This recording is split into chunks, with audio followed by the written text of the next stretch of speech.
Have you ever noticed how our culture takes things that are supposed to be on a spectrum and turns them into an ultimatum? Have you ever noticed how our culture will take things that are complex and complementary, but whittles them down to the basics and then pits them against each other? Let me give you some examples. Take politics as a starter. Political party options are supposed to exist along a spectrum. Republicans and Democrats were never supposed to exist as two opposing ideologies. They were always supposed to be two options among many at different places on the political spectrum. Or take the church and sexuality, which we'll talk more about in our next video. Those are complex and complicated topics, but our culture whittles them down to their basics and then pits them against each other. Now remember, over the course of this 10-week video series, we've been asking and answering 10 questions. These questions and their answers come from a book by Rebecca McLaughlin called 10 Questions Every Teen Should Ask and Answer About Christianity. We'd encourage you to take a look at this book because it goes a little deeper into each of the questions we'll be answering. We'll look at topics like universalism, diversity, sexuality, the afterlife, and more. But our hope is that as we engage in these topics, we'll all see how faith in Jesus isn't about blindly accepting religious tradition or dogma, but it's about thinking clearly, critically, and rationally about life's biggest questions and ultimately coming to the realization that Jesus is in fact the way, the truth, and the life. In this video, we're going to answer one question. Hasn't science disproved Christianity? Because just like Republicans and Democrats or the church and sexuality have been pitted against each other in the culture wars, science and faith have been portrayed as two opposing ideologies that have no business interacting, let alone complementing each other. So we're going to explore whether science really has disproved Christianity.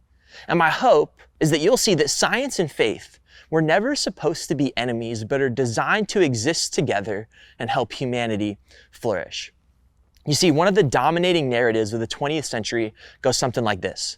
Once upon a time, in a galaxy far, far away, people needed mythologies and faith stories to explain the natural phenomenon of the world around them. Today, we're intellectually superior to the savages of the past, and we understand the things happening around us using the scientific method and seemingly strict rational reasoning.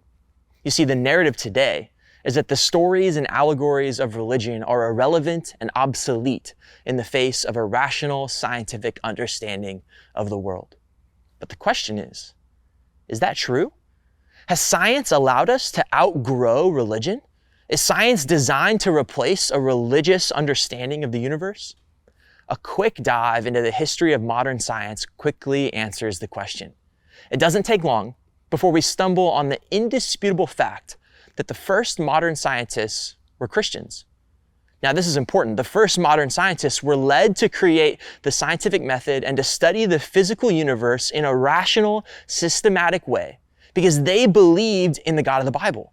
The first scientists' belief in a rational, orderly God was what led them to assume that the physical universe could be studied rationally and systematically. Not only were the first scientists Christians, some of the world's top scientists today are followers of Jesus. Scientists like Francis Collins, the decoder of the human genome, MIT professor Jing Kong, physics professor Russell Calburn, and literally thousands of other scientists at the top of their fields are faithful followers of Jesus. These men and women don't have faith that impedes their scientific research. It enhances and encourages it. Their faith gives them a reason to study the physical world, and it gives them a fuller understanding of the things they study.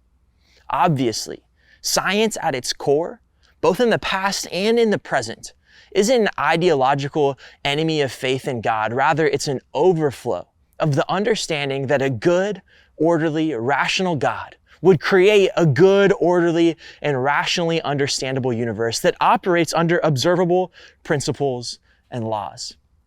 If you want to dive deeper into the question, hasn't science disproved Christianity, then you should read the book, 10 Questions Every Teen Should Ask and Answer About Christianity. But until then, I hope you see that science and faith aren't enemies. They're two interlinked parts of what it means for humanity to understand the world and flourish in it.